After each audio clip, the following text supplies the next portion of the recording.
Have you ever thought that you can't eat basic things like bread or pasta, not willingly, but out of necessity?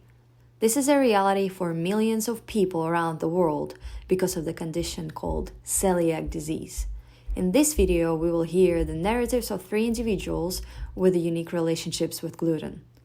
From people who choose to stay away from gluten for their general well-being to others who have been diagnosed as having celiac disease with its milder and more severe forms. Once taken together, they demonstrate how the gluten-free diet affects the way they live in many different kinds of ways. We ask them the same questions, and now it's the time to hear the answers.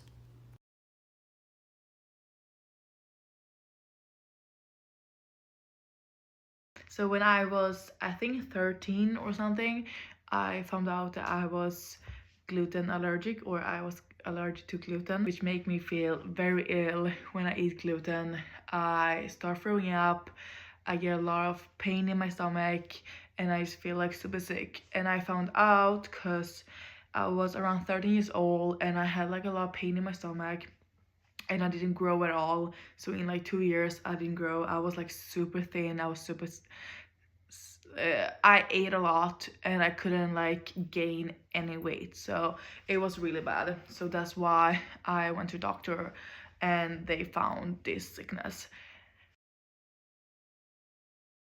So to start a gluten-free diet, I did a huge research on where gluten is and what foods contains gluten. I went all over my foods. I eliminated those that has gluten, and it helps me in overall physical condition, and it helps me with my skin as well. The first thing I did was that I realized that something was wrong because I always had stomach problems. So I got my stomach uploaded and I felt really ill every time I ate something. So I started to make a difference in my diet, and one of that difference was that instead of normal pasta, I bought like gluten-free pasta and I bought like gluten-free bread. And after a while I realized that I didn't have any problem with my stomach at all, so I just realized that I'm gluten-free and that's what I need to do. So I changed my diet completely, so now I only eat gluten-free. I can't eat gluten because then I'm gonna get really sick. I started to learn how to cook gluten-free and what's the best options for my body. So as a student athlete on a tennis team, it really affects my environment and my everyday life because I need to fuel myself properly before and after practices. Also, we have to eat on the road when we're playing tournaments and other teams, so it definitely affects restaurant choices or like lunch choices when we are on the road. So we're like going to the places that has gluten-free menu or gluten-free options for sure. It helped me a lot because before I found out I was allergic to gluten, I was very sick and I couldn't grow and I couldn't gain weight. So when I started my gluten-free diet, it helped me like I could do all those things. So of course it affects my life. I mean, I still go out to eat food at restaurants, but it makes me wanna go out less because I'm a little bit scared, and some of the restaurant doesn't even have gluten-free options, which makes it just really hard. And especially when I go to like a specific place, for example, airport. I hate being at airport because they most of the time they don't have anything gluten-free, so I have to like plan ahead. So I always have like some food with me or snacks with me or stuff like that. So this affects my life really much because before I just ate whatever. I didn't think of what I was eating, but the problem was that I had stomach issue all the time and I didn't realize what it was until I started to change my diet and started to do gluten-free instead. And this affects me really much now, because now I need to think completely before I eat something. And for example, if I'm in a restaurant, I need to ask like 2 times, is this gluten-free, or what's your gluten-free option, to make sure that I'm not gonna get sick. So here in Sweden, I wouldn't say I'm facing that much like challenges, but in US I did, I think.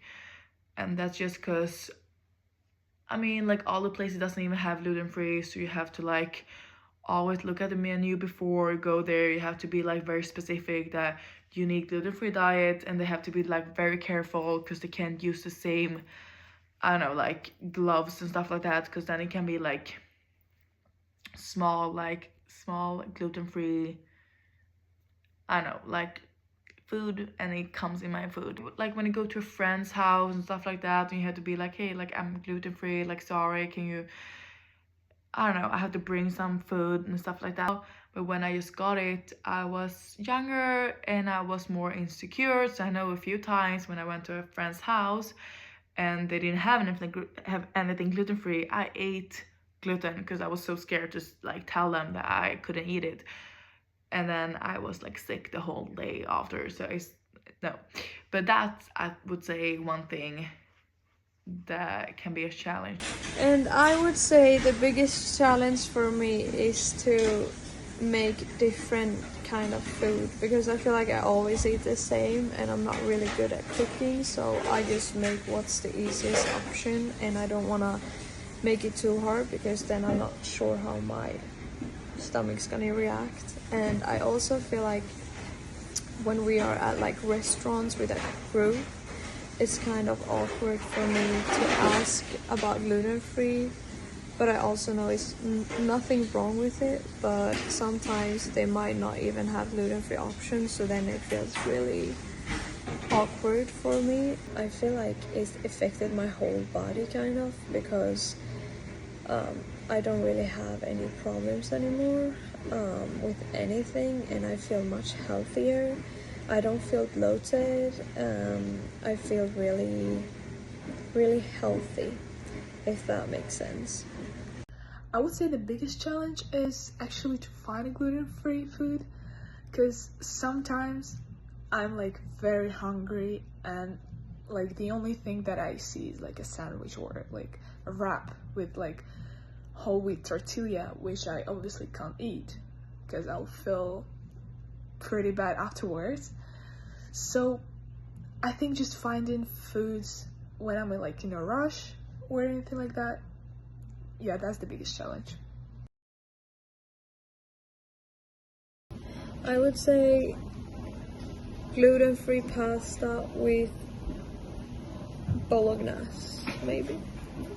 I actually started cooking so much since I started gluten-free diet, so I guess my favorite gluten-free option is a cottage cheese pancakes. It's like a Russian national dish, and I just mastered gluten-free version of it, and that's my favorite breakfast. I literally eat it every single day. Okay, so I love pasta and I love bread. Like, those are my favorite things, like, ever. I love it. So I would say gluten-free pasta and gluten-free bread. I like quinoa. It's gluten-free. Like, you don't have to like make gluten-free. It is gluten-free. You know what I mean? Like, pasta is not gluten-free normally. Quinoa is gluten-free, which is nice. So you don't have to like add some extra things. It's probably bad for your body.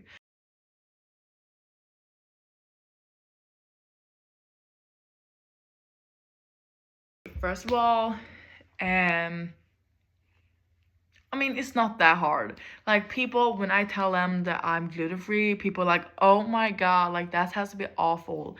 You get used to it and it's fine. Like, for me, I'm just happy that I found out that I'm gluten-free, because I can feel like how my body's just so much like better and it's more healthy, like stuff like that. And like I feel like my body's doing good. So I would say it's fine. Like, you're not gonna die. It's fine.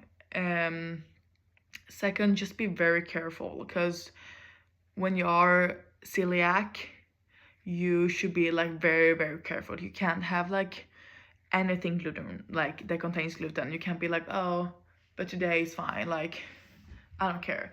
Because sometimes, I mean, it can be hard to be very consistent, but you have to, because every time you eat gluten, when you have the disease, your stomach is gonna like, it's just gonna be like very bad for your stomach, and it can lead to some sickness in the future. Like, I know my doctor say if you are not like very strict with your gluten-free diet, it can lead to like a bunch of other sickness, like cancer in your stomach and stuff like that.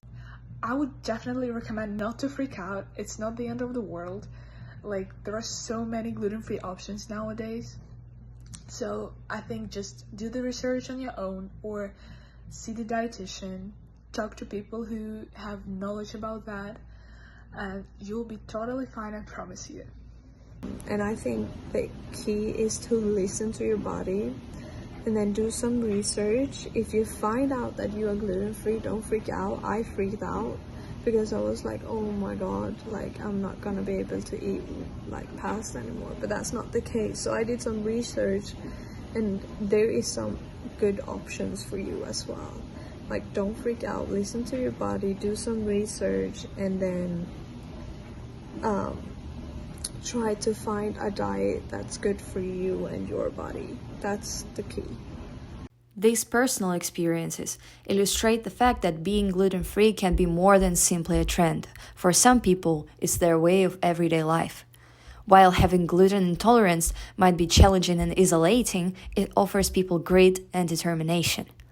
We all stand to benefit from a more positive and open environment if everyone has a greater understanding of what it means to live wheat-free.